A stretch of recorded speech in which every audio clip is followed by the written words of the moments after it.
Third karmic lesson that has been identified to me is a doozy. Self-esteem, self-worth, self-confidence, self-expression.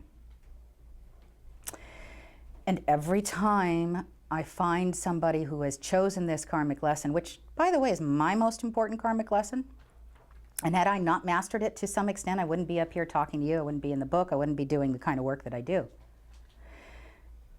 I find very often that when somebody chooses this karmic lesson,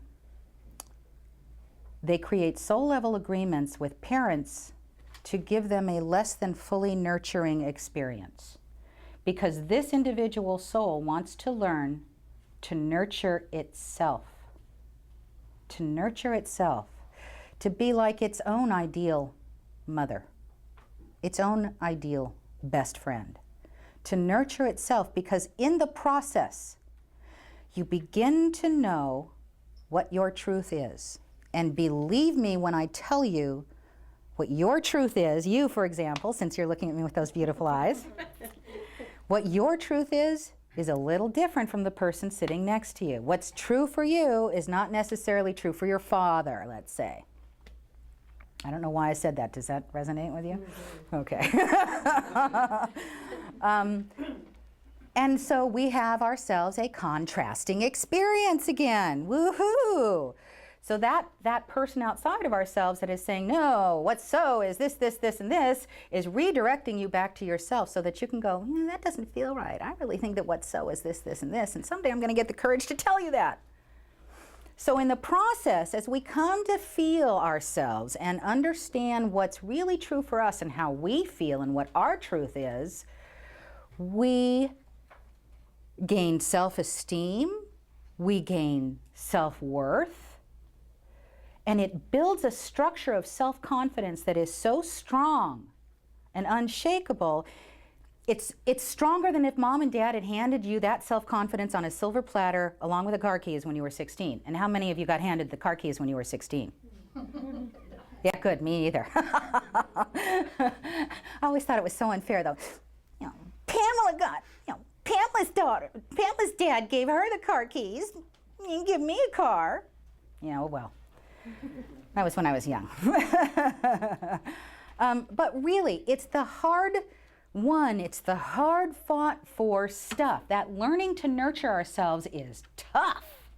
We're the last person we want to take care of most of the time. We'd much rather avoid our own problems and take care of someone else's and nurture someone else. Well, that's fine, but we have to nurture ourselves. And trust me, if I was not aware that I needed to do this, I would use myself up in service of others. And what would that do for everybody? Nothing. That self-confidence then becomes such a strong foundation within ourselves that we build it from a soul level perspective, we build it purposely so that we have a level of confidence to stand upon that we've not had in other lives so that we can fully express our truth in whatever way that expression is allowed to take shape, in whatever way we want that expression to be. And that expression can be all the way from choosing what shoes you wear in the morning, what color you like to dress in, what color you paint your house, the kind of car you buy, what color car you buy, to writing a book, to public speaking. It's that whole spectrum. I'm going to use our filmmakers here today and use that as an example too. What they are doing is self-expression. They may not be speaking, but through the eyes of the lens, through the ears of the sound man, they're tuned in to what they do that brings them joy, what they are passionate about, what they're interested in and curious about. This is their truth, their self-expression.